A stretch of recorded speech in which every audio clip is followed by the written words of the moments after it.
Okay, good day, people. So I guess I'm going to wrap up this discussion that I thought I was going to try to initiate this weekend on information. I guess there's no point in having the discussion. I'm going to say that I'm a little bit frustrated. This is YouTube, and I'm not trying to pick on anyone. I'm trying to open a discussion and a debate, and I think it is unfortunate when people who have millions of subscribers are producing videos about information, and it looks sort of like they're wanting it both ways. They're wanting to say, in one sense, that they're talking about information in every sense of the word. It's this foundationalist, all-inclusive, all-encompassing, this is what one ought to mean by the term information. But then when you press it and start to offer examples and illustrations and show how that doesn't really work, and in fact, there are alternative accounts that are more robust, more inclusive, that can include Shannon information, but he's just not willing to entertain that. I mean, that's really interesting. And I think the one error that I made that I need to, I guess, somewhat remedy is I'm going to play the video. I referenced it in my earlier videos. I didn't play it, but just people, you're going to have to hear it. I mean, here's what he actually says.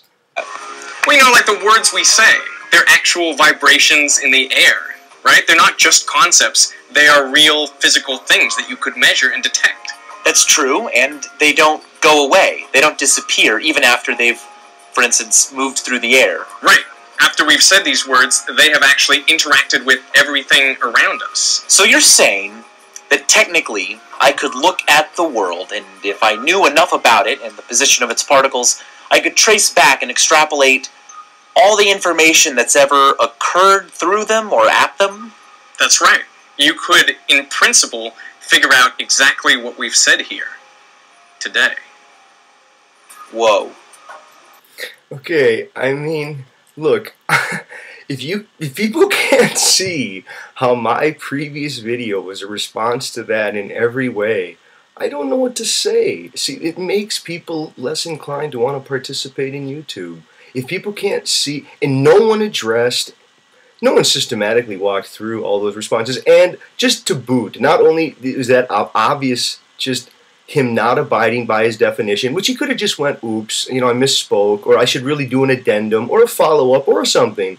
But instead, he goes, oh, it's a definitional difference. He didn't even abide by his own definition, and with regard to his own definition, please, people, think about the fact that he's using the word probability in his definition. And it's not his definition. Admittedly, it's a widely known definition. There are lots of definitions. I'm a communication theorist. Some of this, it makes it feel like because a physicist knows more about communication and information than a communication theorist does. I mean, it's weird. This is part of this whining it both ways again.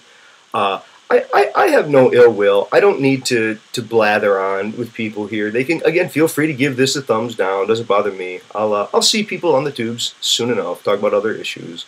And other people, you want to follow up on the discussion of information, I'd love to hear people look carefully at the Anthony Wilden quotes, look at all of the quotations, look at all the examples that I offered, see and look carefully at the very, very illuminating comment section on that previous video, and I'm going to put a link to all those previous videos, and this is going to be a wrap-up, I guess, on that series. Okay, take care, be well.